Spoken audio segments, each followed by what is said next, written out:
પ્રકાશભાઈ, શું આખી ઘટના બની હતી અને મૃતક તમારા શું સગા થઈ? મૃતક મારો મિત્ર હે. મને સવારે 6 વાગે ખબર પડી કે તારા ફ્રેન્ડનું કે મર્ડર થઈ ગયું છે, રાતે 12:30 વાગે. બરાબર. એ અંદરો અંદરી બધા મિત્ર જ છે. એ ઘરે જઈને સૂઈ ગયો હતો. એને પાછો ફોન કરીને બોલાવવામાં આવ્યો છે. બોલાવીને એને વાંયથી પાછો એને દગાથી મારેલો છે. કારણ શું? કારણ તો હજી કાંઈ ખબર નથી પડી. પોલીસ તપાસ ચાલુ છે. કઈ જગ્યાએ ઘટના બની? ગાંધીગ્રામ SK ચોક, શેરી નંબર 6 ના ચોકમાં. કેટલા વર્ષની ઉંમર હતી? ઉંમર વર્ષ હશે 21 વર્ષ. શું કામ કરતા હતા? એ ભાઈ મજૂરી કામે ને પપ્પા ભેગો પાનની દુકાને બેસતો. ગાંજો પીવડાવીને માર્યો છે? નશો કરાવીને એની ઉપર દગાથી ઘા કર્યો છે. દગાથી પાવડર ને ગાંજો પાઈને પછી દગો કર્યો માથે લોખાગીરીમાં.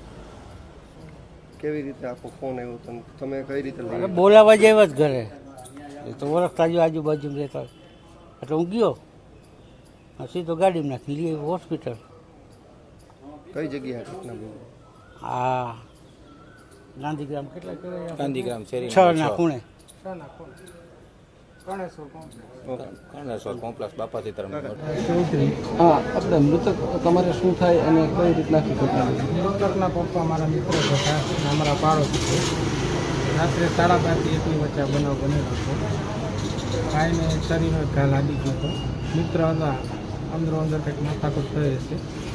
શું માથાકૂટ થઈ એ કાંઈ ખબર નથી.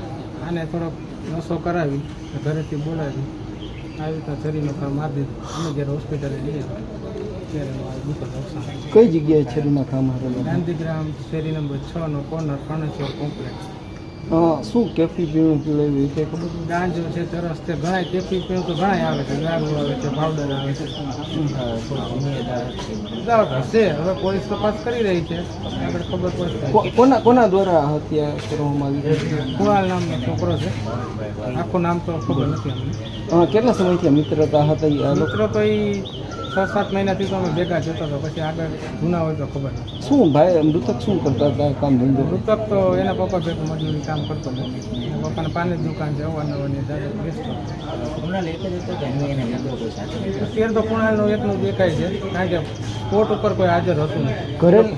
ઘરે લેવા આવ્યા ત્યારે શેમાં? બાઇકમાં, કારમાં? નહીં, કોણ લેવા આવ્યું એ ખબર નથી. ઘરે બોલાવા આવ્યા હતા અને એ ચોકમાં ગયો ને પાછો આવી રીતના બનાવ બન્યો. શું કહીને લઈ ગયા તમે ઘરેથી? બસ બહાર જવું છે જમવા, ચાલ. પોલીસ આગળ કાર્યવાહી કરે છે. આશ્વાસન આપ્યું છે કે ભાઈ અમે ગમે તેમ કરી અને